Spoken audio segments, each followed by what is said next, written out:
You are listening to Bras, Panties, and Sports. This is week 17 of the NFL is complete, and the final week of the regular season concludes this weekend. Then it's off to the playoffs. I'm Spitface. I'm just so happy. Happy 2025, everyone. Please welcome our host, the First Lady of Sports Talk, Cyril Smith, in her first appearance in 2025. Happy New Year to everybody. Yes, we are in 2025. And, I'm looking forward to this year. I'm looking forward to this year. Can't get any worse than what 2024 was, right? It has, even though unfortunately it has gotten off to a horrible start, with the tragedy in New Orleans. I mean, that is just something that you just don't want to see. It's one of my favorite. It is my favorite city to go to. I've been to New Orleans so many times, and I just feel so sorry for that city. Yeah, I do. It does cast a bit of a shadow, on the, kicking off the New Year's, and so we feel for those people there, and as McFadden and Whitehead would say, ain't nothing stopping us now. Ain't no stopping us now. We in a groove, and we gonna keep making a move. Those forces will not get to us. And First Lady and I were talking a little bit offline about Saquon Barkley. There's First Lady. I'm looking at it and I'm going, I would have loved for him to have broken the record, and I can get why they're saying, we're gonna err on the side of caution. But it made me think about some of the, sometimes a record is a substitution for victory. I didn't get a Super Bowl ring, but I got this record. Okay. Until someone comes along and breaks your record. Yeah, but I know, but that's a very long-standing record, though. That's the whole point. I don't think anybody's going to come along and break that record. That's almost like the Bob Beamon record. You remember when he did the triple jump? That was a long record that took forever to be broken. I mean, look what LeBron did with Kareem Abdul-Jabbar's record. You thinking anybody's going to score that many points in the future? You got to play a long, many, many years. So the records are meant to be broken because they'll put you in the Hall of Fame. Yeah. Well, but also I think the other part is that and this is great. I'm looking at Emmitt Smith and Walter Payton. Now, Walter Payton set the record not because he was trying to break a record. It just went that way. Emmitt Smith played more games, so it stretched it out when he really had passed that point where he was like really all that productive. But we're going to keep you around. And one of the things that Jim Brown said as Franco Harris and Walter Payton were getting close to breaking his record, he said, look, if Walter Payton breaks my record, I'm for it. If Franco, he goes, I don't get that, because all you're doing is run out of bounds. Get 2 yards, run out of bounds. And, because he kind of reached that point in the career. So, but we could have a whole show on that one, First Lady. This is the 25, the producer saying, I didn't write that in the script. This week on Shout Out, we have performances from Eugene Williams. Will he find his shining star or get the cold feel of the move button? First Lady, we're ready. What you saying? Each week we try to figure out what is going on in the sports world. Not the plays of the week, more like the players of the week. Are they trying to tell us something? So we ask, what you saying? Fly, little birdie, fly. Time keeps on slipping into the future. time keeps on slipping into the future. So I want to fly like an eagle to the sea. Fly like an eagle, let the spirit carry me. I want to fly right into the future. The little birdies known as the Oregon Ducks wish they could fly far, far, far away from a 41-21 drubbing by the Ohio State in the Rose Bowl. The Ducks were undefeated and looking at the possibility of winning the national championship.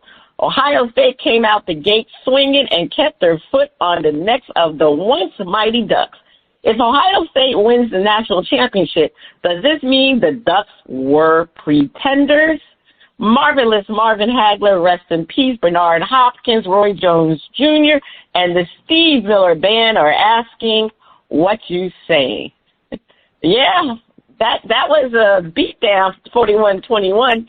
I mean, for the Ohio State University to win that playoff semifinals. I mean, OSU was up 34-0 by the second quarter. I mean, there was no way they were going to turn this game, like the Ducks were going to turn this game around. So the question is, were the Ducks a pretender? No, I don't think they were. I don't think they were a pretender. You know, Oregon was coming off a Big Ten championship game where they put up 45 points against a good Penn State defense. They played Ohio State, 2 months ago, and they won an exciting game. So what happened to the Oregon Ducks? Well, let's just say Ohio State was able to have big plays against them. I mean, Ohio's first 4 touchdowns were 40 yards or more scores. So, I mean, that was deflating to the Ohio defense.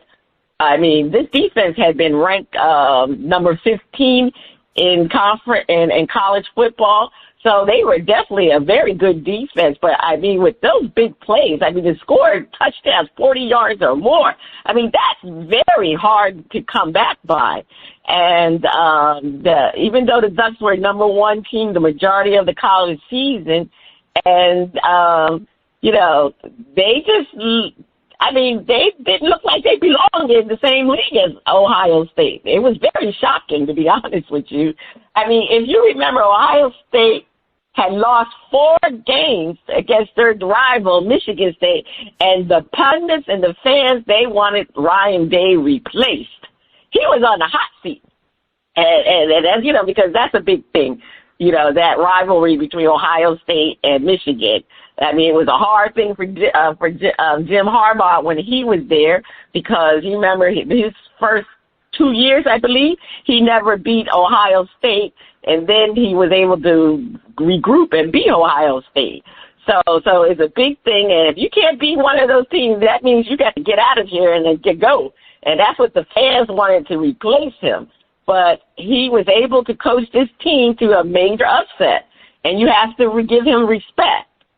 But, Spitface, we got to look at the new 12-team championship playoff because it's an issue.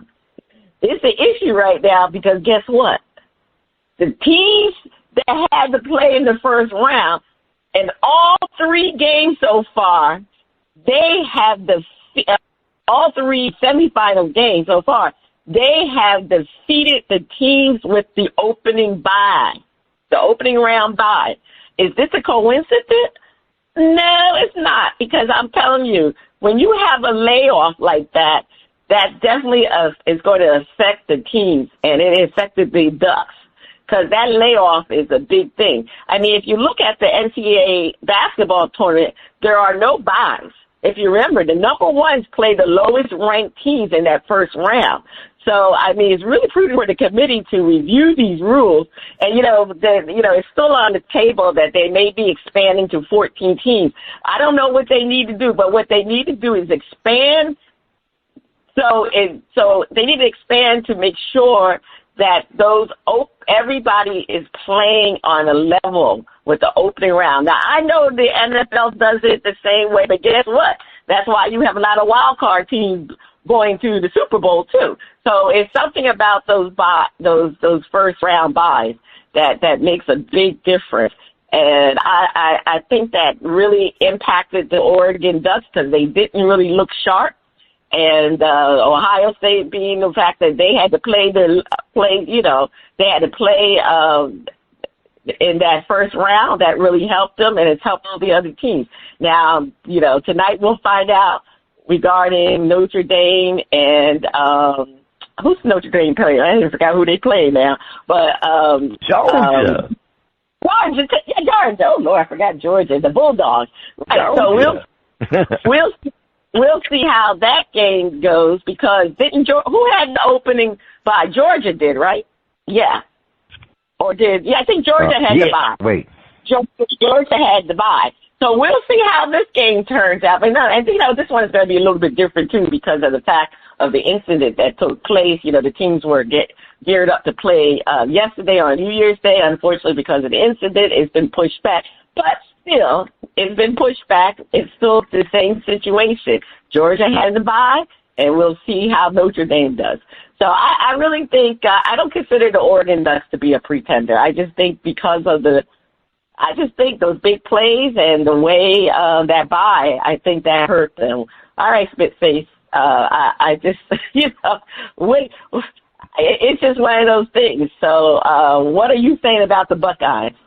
I'm saying that the Buckeyes is some bad mamma jabbers. Whether they had a layoff, had to play, do whatever, they got their act together. And, it's interesting that during this playoffs, the Big Ten is, has kind of may have replaced the SEC. As far as competitive teams in the playoff, because man, the Ohio State is still in it to win it. Penn State is still kicking around, and I think there's another team, right, that's still in it. No, not Indiana, but we got but the Big Ten has put a nice formula together, and I think what's going. I don't think that that the Ducks were that the layoff really impacted them, and I think that's kind of convenient because it's like a boxer. You may have had a layoff, and you get in the ring, and when that first punch hits you in the face, you wake up real quick. Memory comes right on back. Oh, I'm in a fight. Okay, and it's like it shake off real quick. I think really what happened was they, I think that maybe the Buckeyes overall may have had better talent, and that better talent shows up in the big moments, and I mean like team wise. Also, the Big Ten, you can't really say they go under the radar, but it's always sort of like they're like, yeah, y'all got Ohio State, Michigan, but really your conference is mediocre, even though they're not. Because the SEC was just so burning bright. Well, leagues change, mergers, the NIA, you name it, and right now, Big Ten peaking. So I'm just gonna say that the Ducks definitely laid an egg.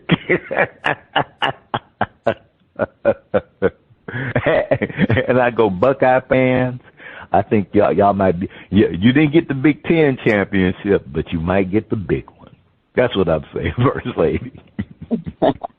Well, yeah, so you don't think the layoff had anything to do with it. So, I mean, we'll see. I mean, if Georgia loses, then that would have meant that all four teams to buy lost. So I think that's not coincidental. But you never know. You never know. So, I mean, it depends, and I really think it has something to do with it. All right, Spitface, over to you. Don't call it a comeback. I've been here for years, rocking my peers and putting suckers to bed, making the tears rain down like a monsoon. Listen to the bass go boom. Explosion, overpowering, over the competition, I'm towering. Wrecking shop when I drop these lyrics that'll make you call the cops. Don't you dare stare, you better move. Don't ever compare me to the rest that'll all get sliced. The dice competition paying the price. I'm gonna knock you out, huh? Mama said knock you out, huh? We are talking about the knockout punch to the Houston Texans, losing at home to the Ravens, 31. First laid out, it's hard for me to say the score. 31-2. Not 3. Not even zip. 2. Houston, I think we got a problem. The Texans over the final weeks of the seasons have impressed no one, not even their fans. Are the Texans looking at being one and done in the playoffs? Leroy Satchel Paige, Walter Buck Leonard, and James Cool Papa Bell are asking, what you saying? First Lady, my man C.J. Stroud, last year he was cool, confident, and collected. This year he looked discombobulated.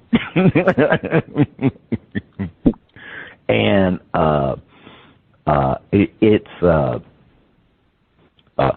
they have a saying that there's the sophomore slump. Like you really have a great rookie freshman campaign, and then you get in there, and then all of a sudden you just kind of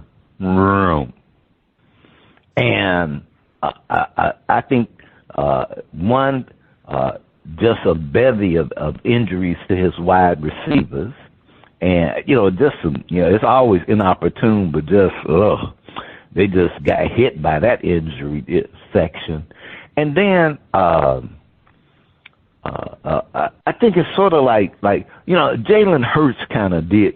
He had a just fantastic rookie season, and then he kind of stumbled around his sophomore a little bit. And then there was, he's gonna be, is he gonna be good? They were all, some folks, Philly fans can be so loyal, they're ready to kick the man to the curb because he's stumbling. So I think CJ got hit with a little bit of the sophomore slump combined with some injuries. And let us not forget, this is the coach's sophomore year. So this is just the staff and the team. Like, we had such great success, and now how we know about being the hunted, people trying to knock us out. We didn't know what this was like, and so I wouldn't be surprised if they lose their playoff game, mainly because they could end up, depending on how things turn out in the AFC North, they can be looking at the Ravens or the Steelers. Now, the Ravens, no, they ain't beating the Ravens. The Steelers, I don't know. They might be able to squeak out a win against the Steelers, and that's only because I think Mr. Wilson is starting to get cement feet. But other than that, Texan fans, we can root for them, but I think they're going to be one and done. First Lady, the Texans need some help. Can they call up NASA? What you saying? NASA, yeah, they need a lot of help. Well, the fans of Texas are upset with the way the team is playing. I mean, they haven't impressed no one within the last 4 games, especially after that beatdown from the Ravens on Christmas Day. It was horrible. But let's let's go back 2 years. If you know, they have been good since the last game of that season with Lovie Smith. You remember when Lovie Smith won the last game, blowing their chances to get the number 1 pick? And at that time, people wanted to vilify Lovie Smith, and probably was the reason he was fired, to be honest with you, you know, because they had to draft C.J. Stroud instead of Bryce Young. Well, let's flip it. You know, C.J. Stroud has been doing well, you know, than Bryce Young in their rookie year. But now, yeah, Stroud seems to be in a sophomore slump this year. He definitely hasn't been the same. And guess who's peaking all of a sudden? Bryce Young. You know, after all the many problems he's had in his rookie year, he seems to be much, much improved. But yet, I don't care. You know, D'Amico Ryans has definitely brought the Texans to good performances, and their fortune has changed because guess what? For 2 straight years, they have won the AFC South Division championship. Well, we know. I mean, I'm gonna praise them, but then I'm going to slap them because guess what? That's a bad division. But they've been good, though. I have to give the Texans credit. The Texans have turned around everything. And you have to also consider, like you said, they've struggled this year with injuries. I mean, the Texans are missing Stephon Diggs, Tank Dell, Jalen Petrie, and Jimmy Ward. All of them are on the injury reserves. I mean, that's a lot. They got players like Juice Struggs, Shaq Mason, and Christian Harris. They're still kind of injured. And if you remember, Isaiah Alexander, I might be pronouncing his name right, was suspended for several games. So they have been playing not at full staff. So the reason why they haven't been playing those good games, you know, for 4 straight games is kind of reasonable. I mean, when the Lions are injured and they was winning, we you know, praised them, but, you know, lately, you know, we don't even give them a chance anymore because of all the injuries they had. So you got to give a little grace to the Texans. But, you know, I think the fans' expectation was a Super Bowl, but they need to temper their expectations considering the state of the the status of the team right now. And to me, it depends what team shows up for the playoffs. If the team that's lost the past 4 games show up, then they're definitely going to be one and done. That is without a question. Now, if C.J. Stroud can somehow mimic his rookie year in the playoffs, I can see them winning their opening playoff round. But I don't see them going any further, to be honest with you. But I can see that they could win the opening first round because I got to see. I have to look at the seeding. I mean, we'll know definitely after Sunday what the seeding will be and who they have to play in the AFC West. I mean, in the AFC, there's a lot of good teams. I mean, maybe I don't think they're going to get the Broncos. I'm quite sure. We have to look at the seeding. So I just think that this team, I'm not going to count them out, but they definitely got to do a major turnaround, Spitface, if they're going to win a playoff game. They don't got, fans, the expectation for a Super Bowl is out the window, but they can win a playoff game, the opening round of the playoff game, and that's it. Actually, no, they get a bye. That's right, they get the bye. Because they won their division. No, there's only one bye. That's KC. Oh, that's KC. Okay, KC. Okay, there's only one bye. That's right. The one with the top record in the conference record, gets the bye.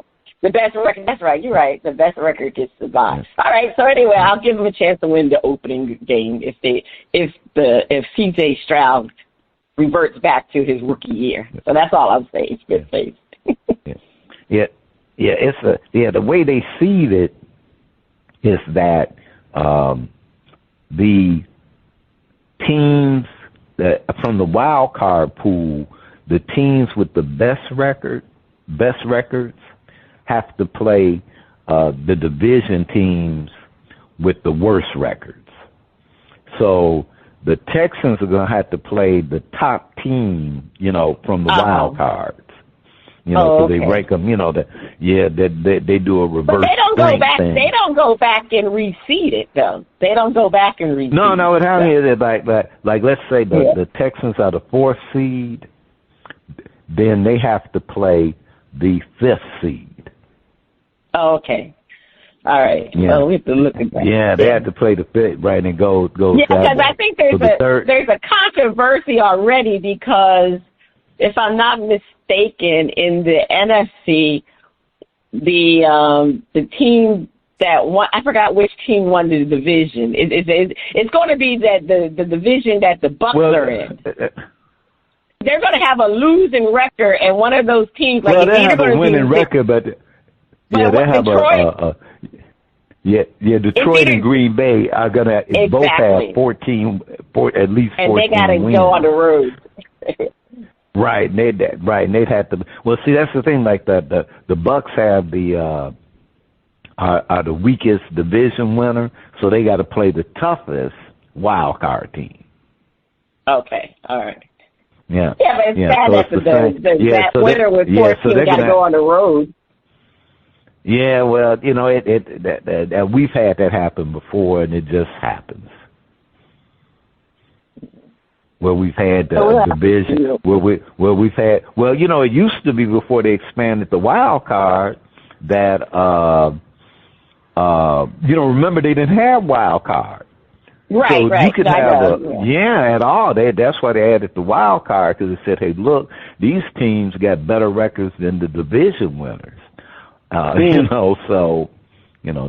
why they expanded the wild cards so that they could kind of bring, but either way, win your division. That's just how that goes. First lady, you have the last word. Please take us to break. Did we lose you, First Lady? Or did you go mute? First Lady? I'm here. Okay, now I can hear you. I know. See, the technology is. I wasn't muted. The technology is a little bit of the problem. But anyway, let's hear the.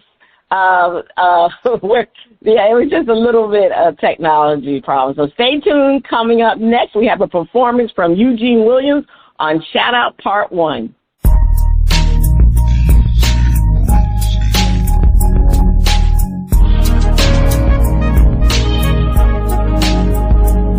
The music flows in from around the globe to get a shout-out from the panel. First Lady, I can't wait to hear the music from Eugene Williams.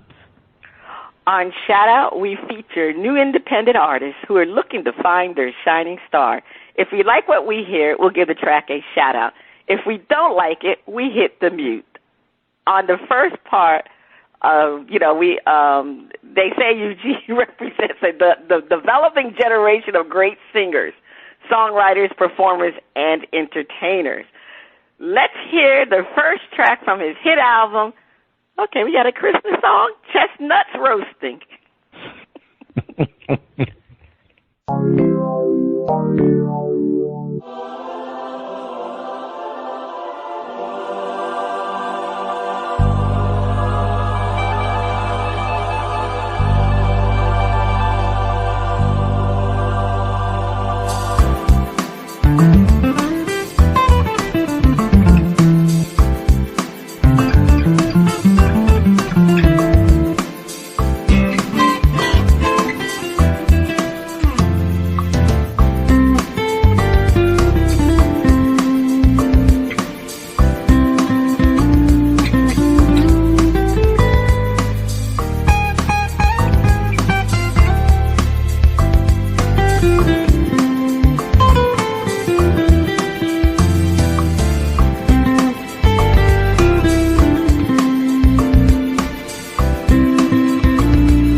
probably everybody's favorite song. And I failed to mention that Eugene Williams is out of New York City, and that track, Chestnut Roasting, was from his hit album, holiday album, Christmas with Friends and Family. So I'm going to shout it out. I thought it was beautiful. It was the people, I guess Mr.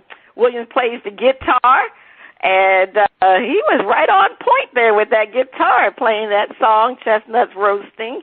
Very nice, jazzy version with the guitar. So I'm definitely going to shout it out. I'll shout it out. Spitface, is Chestnut Roasting getting a shout, or are you going to hit the mute button? I want some chestnuts. I want some roasted chestnuts. I'm jealous. First Lady, I'm giving it a shout out, and I know it's after Christmas, but folks sent in music, so we trying to, we couldn't line up with the holiday. We only got one show a week, so we get a bunch in. We just can't play them all, but I like this. I'm shouting my man out. I was ready to call up George Benson and say, man, check him out. Okay. Well, that's 2 shout outs. So that's great. Now on part 2 of shout out, we'll be featuring another performance from Mr. Eugene Williams out of New York City. Now this person, he's really a thing, but he's right out of Miami, Florida. Is that the sound of my favorite underwater friend? It's time for Flip It.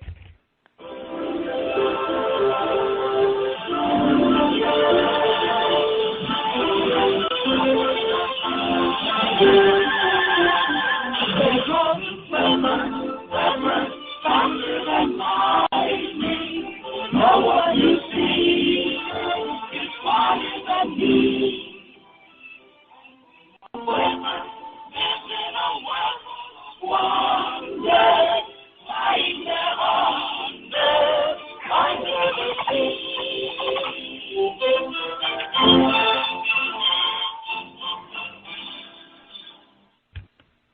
Time for Flip It, where hosts defend a point and then flip the script and defend the opposing view. Lamar or Josh for MVP? Who should win it? Defend. Lamar has better overall stats than Josh. He should win the MVP. First Lady, since the MVP is really the most valuable quarterback, and as much as I like Josh, Lamar does have better stats, which means you are the better quarterback. And if it was the MVP after the Super Bowl, now that might be a different discussion, because there is the MVP of the Super Bowl. And I think this, in bringing this up, the MVP of the Super Bowl does not necessarily go to a quarterback.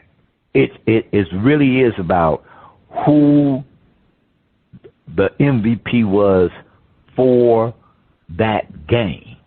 And it's been defensive players, it's been running backs, it's been wide receivers, it's been, sure there's been a ton of quarterbacks, but other players beyond the quarterback, it's not uncommon.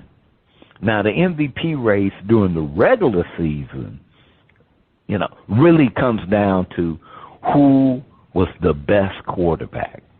Now, I know that there are people who think that, look, Lamar has gotten 2 MVPs, it's Josh's time.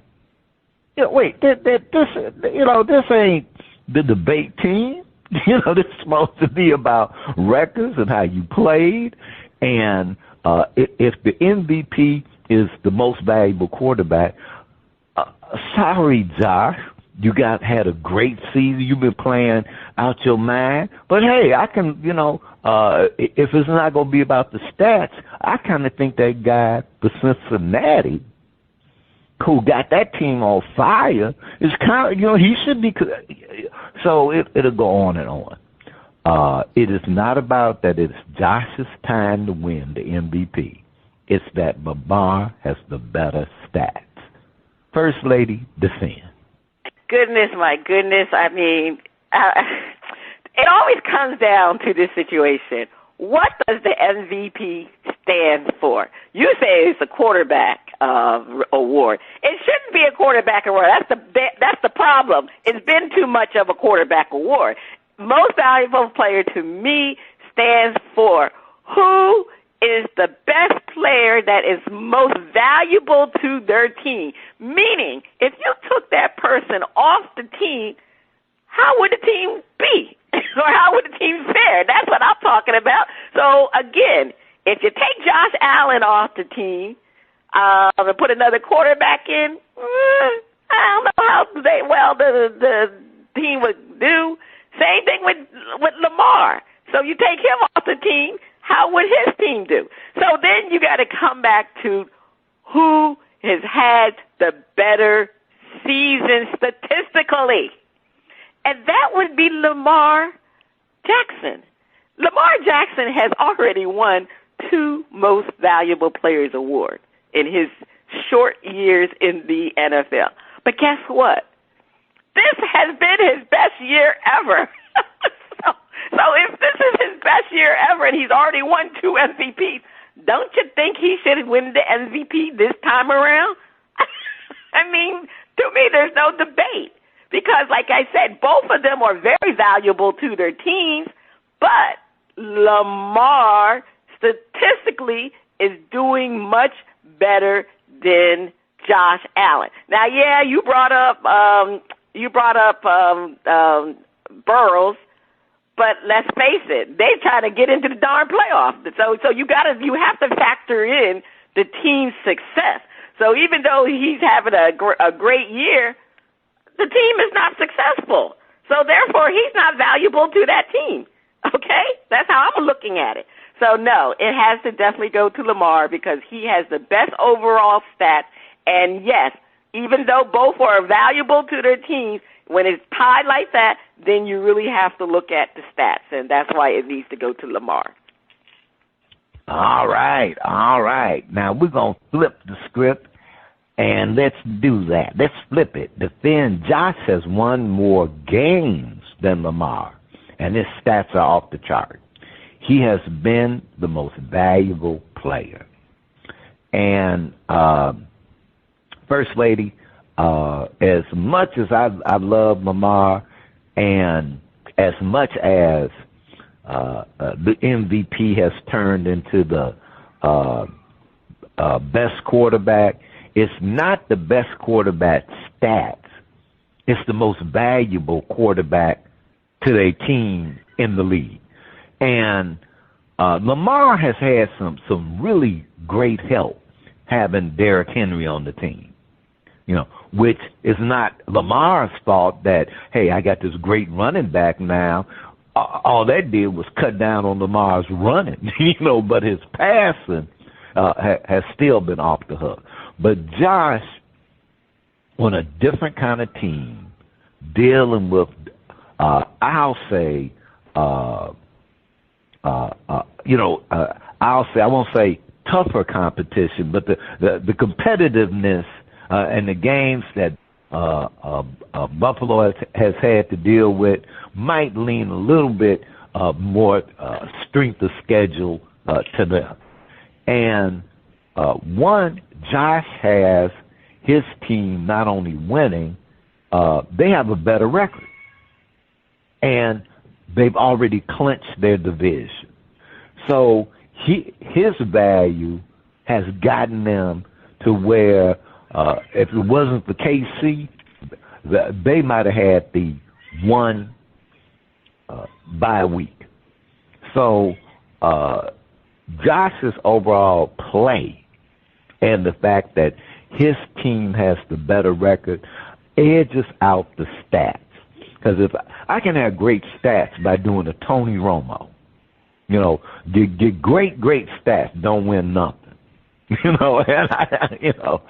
got great stats, got record stats for the Cowboys. Didn't win a damn thing, and then lost all the big games. Well, but the Cowboys a different story.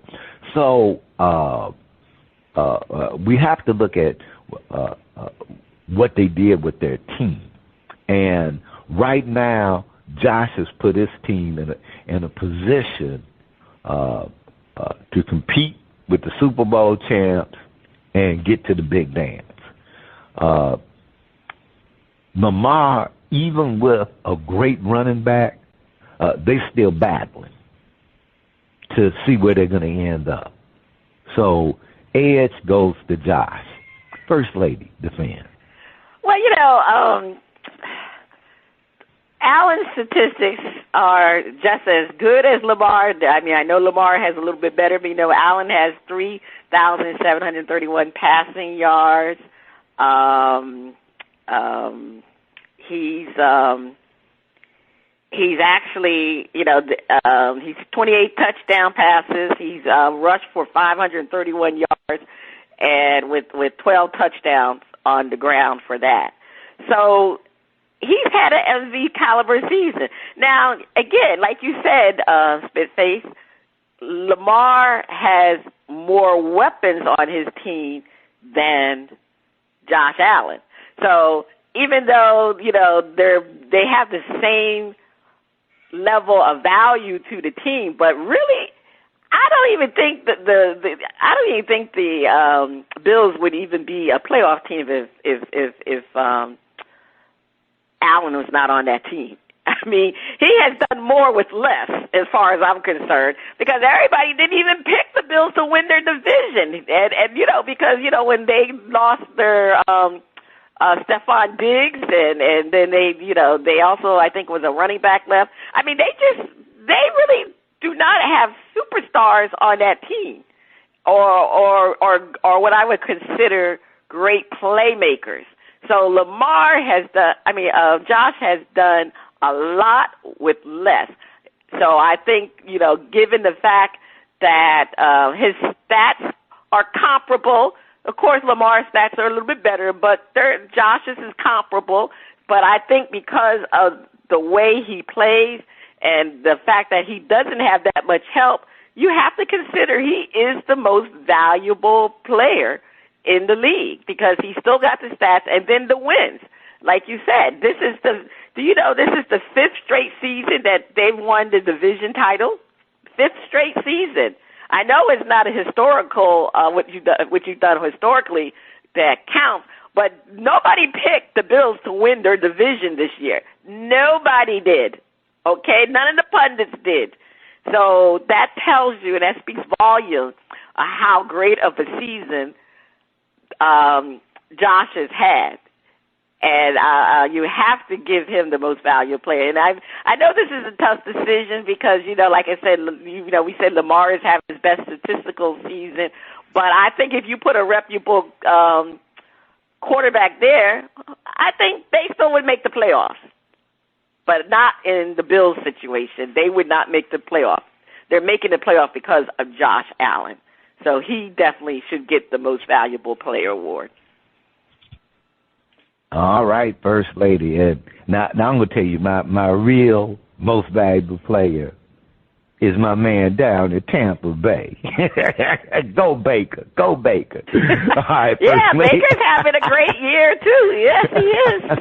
I mean, he's having a great year. And Sam Darnold is, too. I mean, there's a lot of quarterbacks that really are having a great year. I mean, who would have thought the Vikings would be where they are? A chance to win their division. Yeah, so anyway, I mean, they really need to decline. I mean, I know we did that before. We need to have some separate awards. I think they do need to distinguish these awards. But anyway. All right, First Lady, over to you for more Flip It. Okay, here goes another debate. Shedeur Sanders and Cam Ward are the top quarterbacks in the draft. We wonder who should go first. Spitface defends. Shedeur will bring excitement to any franchise. He will be the first one chosen. Cam Newton? Don't you talk about my Miami Hurricanes that way. I like Cam. I like Cam. And wow, Cam Ward. If I'll just say that if Shedeur was not in the draft, the consensus would be Cam Ward. Get him. And a lot of folks say that his body of work is better than the body of work of Shedeur, and he's like a no-brainer as the number one pick. But it ain't all on the quarterback. It really ain't. And it can be all on the quarterback. And if it's going to be all on the quarterback, I'll put it like this. You want prime time. Cam Ward is you can't go wrong on paper with either one, Shedeur or Cam. But when you got the chance to have prime time, because either Cam and Shedeur are going to go to teams that have lousy records. So they're going to go to lousy teams. Who is going to put fans in the seats, eyeballs on the television broadcast, Cam or Shedeur? Now, who knows how their careers will end up developing? But eyes is going to be on Primetime Junior, Shedeur Sanders. And don't let the Raiders move up in the draft to get him as the first quarterback, because I think First Lady into an inside track on something. Where goes Shedeur, Dion will follow. That's all I'm saying, First Lady. All right. Well, Shedeur Sanders definitely has lived the life of a quarterback. He had his father there, who was a great professional football player and played baseball. So Shedeur has always been in the spotlight. And usually being the number one pick, you have to have that mentality to be in the spotlight and to be able to handle that spotlight. So, like you said, both of them are going to be good quarterbacks in the league. I'm not sure if they're going to come in and be able to do it right away. So usually when they're going to go to the worst team in the league. So Shedeur, he's been with his father all along, Jackson State all the way to Colorado. He really didn't have the weapons that Cam had. With except for Travis Hunter, that was it. That was the only weapon he had. Shedeur had really was Travis Hunter, whereas Cam did have a lot of different weapons on his team. But you can say Shedeur is. I think I did say that wherever Shedeur goes, that's where prime time is going to go. But he said he's going to stay in Colorado. So Shedeur is going to be out there on his own, and his record needs to speak for himself, and without his father.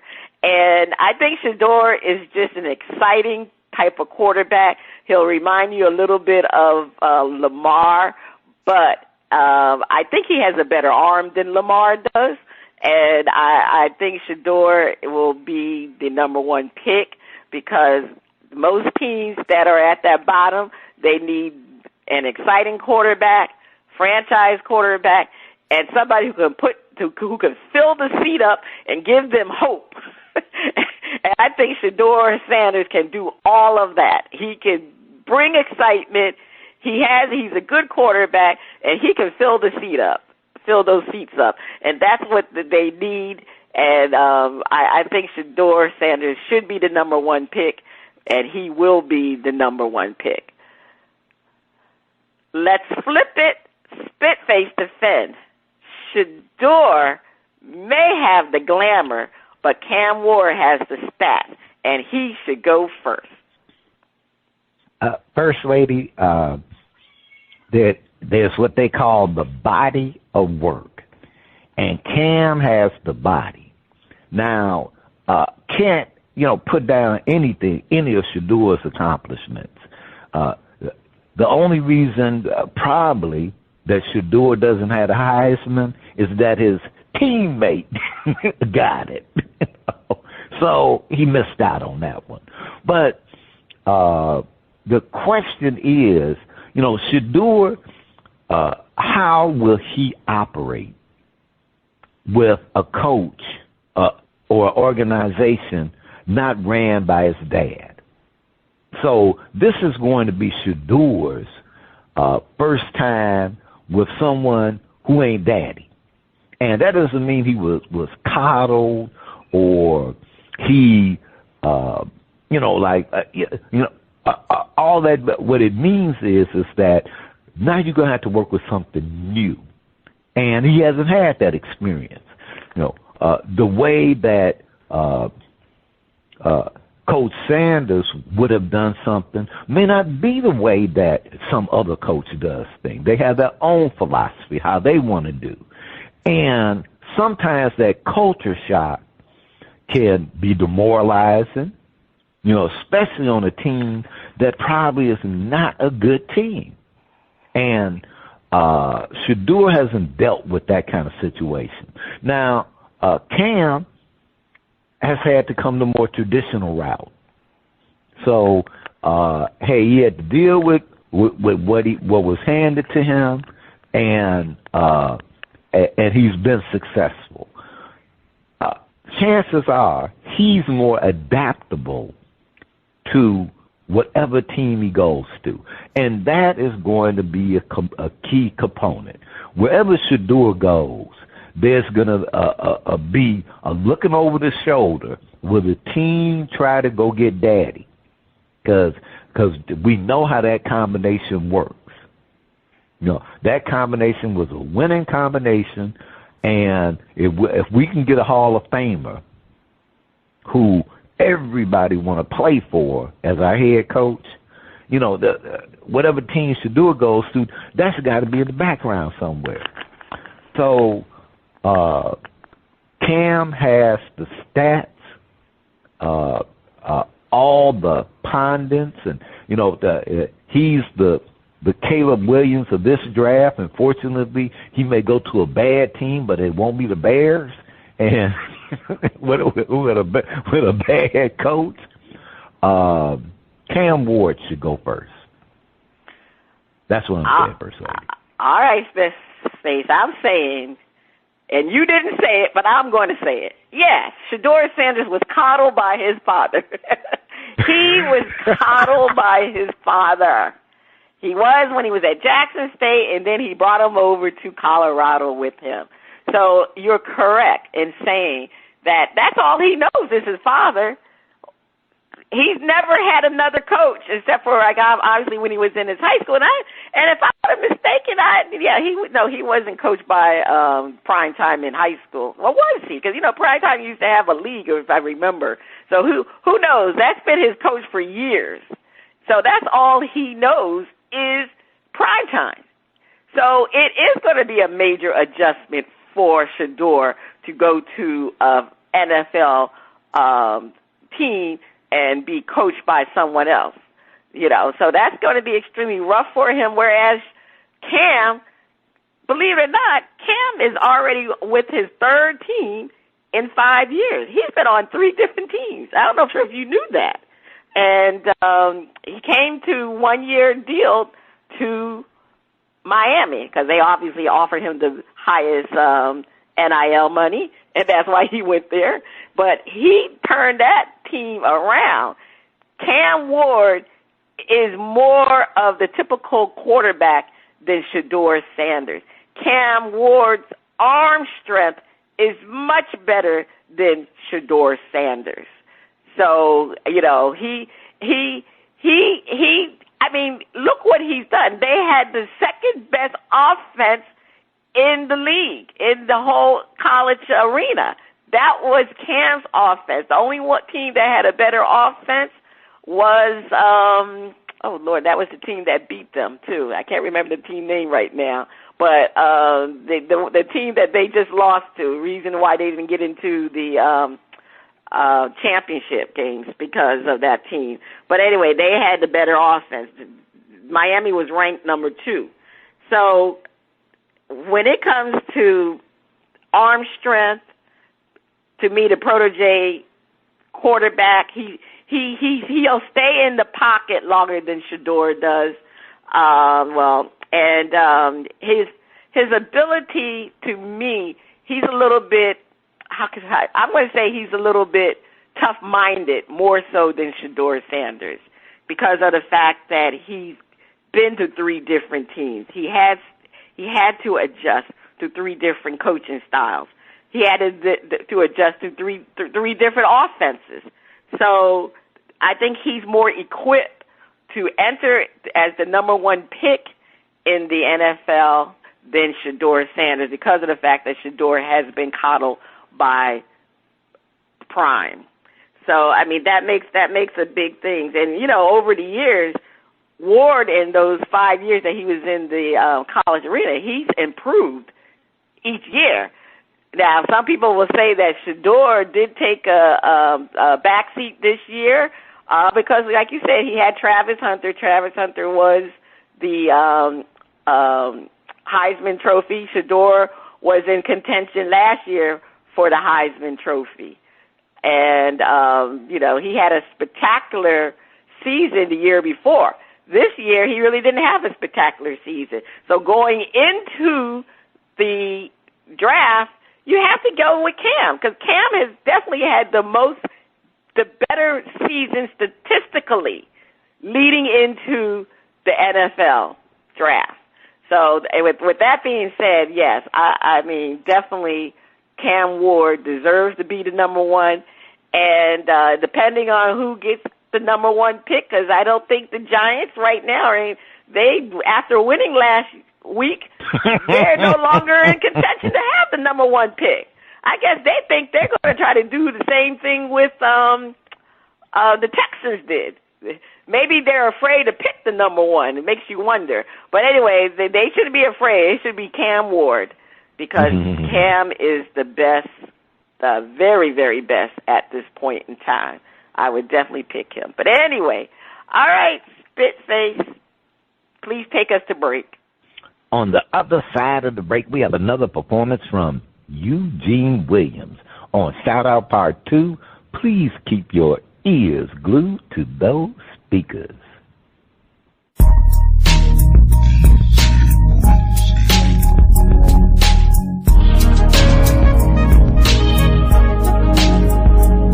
Welcome back. The music flows from around the globe to get a shout-out from the crew.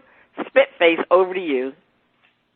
All right, on the second part of Shout Out, we are featuring more music from Eugene Williams in our final holiday song of the season.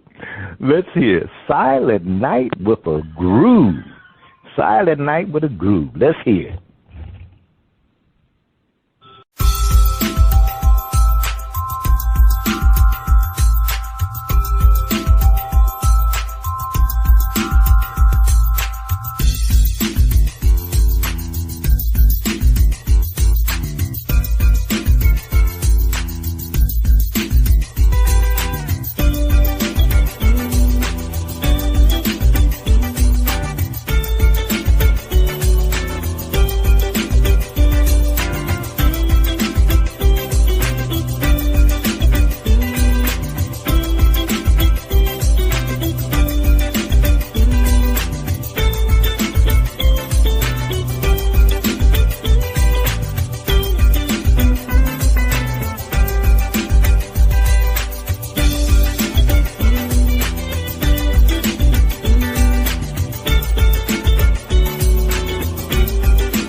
right. Our final holiday song to end the season. And First Lady, what's the verdict? Is Silent Night with a Groove getting a shout out or the mute button? I think the technology is acting up again. First Lady, are you muted? Yeah, the technology is acting up. Anyway, can you hear? I'm going to give it a shout out. I'm going to shout out as loud as I can. I'm going to shout out. All right, First Lady giving it a shout out. I'm giving the track a shout out. I actually like the first track a little bit better, but I'm still giving my man a shout out.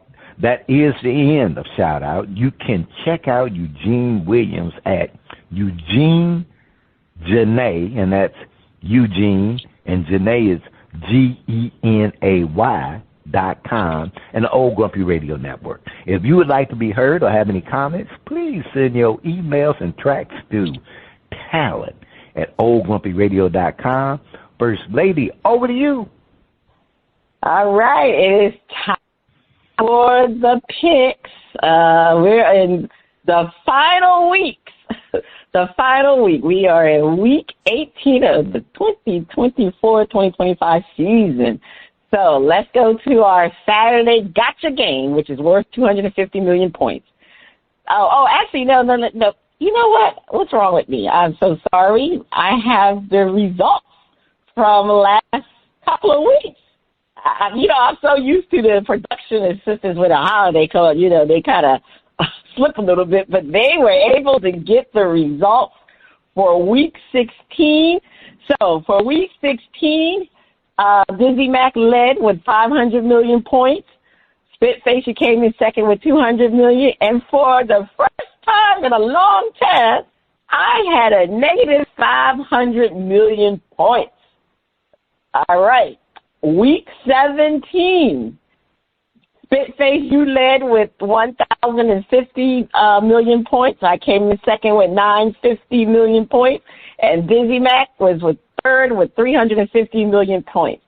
So where do we stand through week 17? It's gotten closer.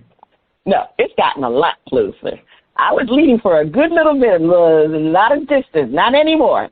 I'm still ahead with 2,873 million points, but right on my tail is Spitface with 2,423 million points, and DizzieMac is bringing up the rear with 1,533 million points. So we're moving on, but the race has gotten tighter. All right, so let's get to the current picks. And the current picks are, as I said earlier, we got the Saturday gotcha game, the Bengals versus the Steelers. Oh, my goodness. The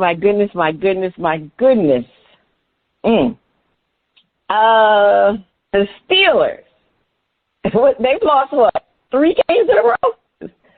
3 to 4 games in a row. I'm not sure, but they've lost 3 to 4 games in a row. So I'm going to, and the Bengals still need to win, but I'm going to go with the Steelers. DizzieMac has the Steelers. Spitface, who do you have? Okay. We seem to have lost Spitface. No, I'm sorry about that. We had, I was saying the trend is, the trend is your friend. And the Steelers have been trending down and the Bengals have been trending up. I'm going to roll with the Bengals. All right, you're going to roll with the Bengals. Okay. The Steelers are still playing for something, right? Well, the Steelers are playing for the division. Exactly. Yeah, they're playing for the division. But I think that Russell, he still has the arm, but he don't have the feet. He has slowed down, All right. And as far, and because he don't escape like he used to. All right. So let's move along. We are on the winners and the losers. These are the Sunday games, and this is worth 100 million points. The Commanders versus the Cowboys. Now, I don't know why we got that. I don't know why. don't know why the producers decided to do this game. Because this game don't mean anything, right? Hey, it is the Cowboys. Oh, okay. See, yeah. Who cares about the Cowboys? The Cowboys are, and the Commanders can't go any more higher than when they're where they are, as far as I remember. So anyway, they made it to the playoffs. Well, anyway, so DizzieMac chose the Commanders. Spitface, who are you choosing? The McCarthy has nothing to lose, so he's gonna play to win. The Commanders have the Commanders really need to play, but I'm gonna roll with the Cowboys. Oh, okay. I'm trying to remember. I don't think the Commanders have anything to play for. They already made it to their game. It was the last week game to make it into the playoffs. I mean, can they do a higher seeding? That I don't. Right now, I don't know, and I don't even know if they're going to play their people. Is Jalen Daniels playing? I don't know. So I should have researched. I'm pretty sure they'll be in, but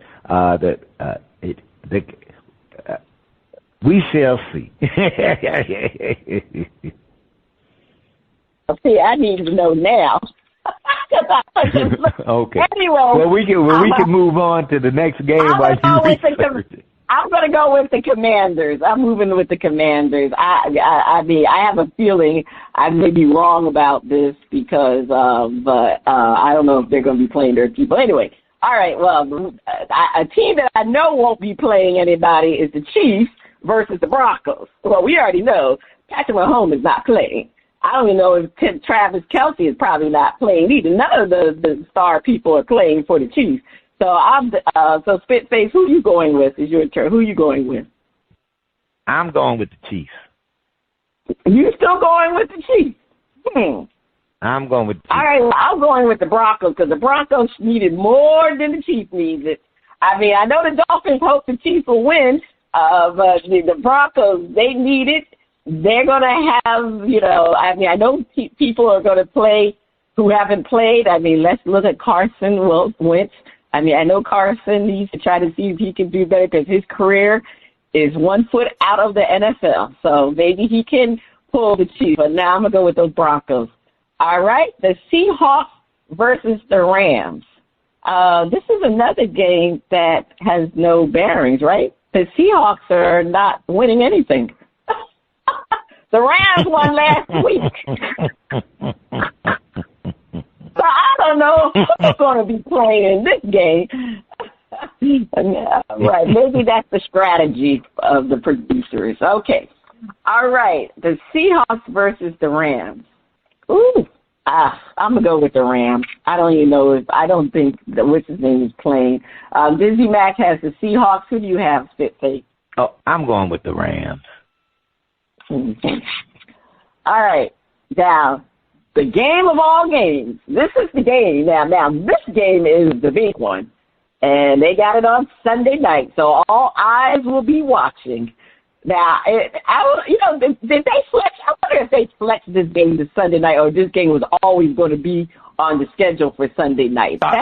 It was flexed. They flexed the whole schedule. I thought it was flexed because this game is the meeting right now. Whoever wins this game wins the division. The Vikings versus the Lions, and I am going with the Vikings. DizzieMac has the Lions. I'm rolling with the road team. Because the Lions are hurt. All right, Spitface, who do you have?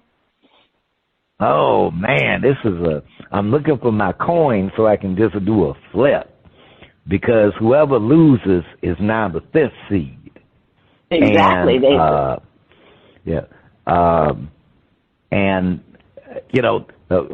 Vikings playing the Dome, the Lions playing the Dome. So it's like, hey, they used to playing in that environment.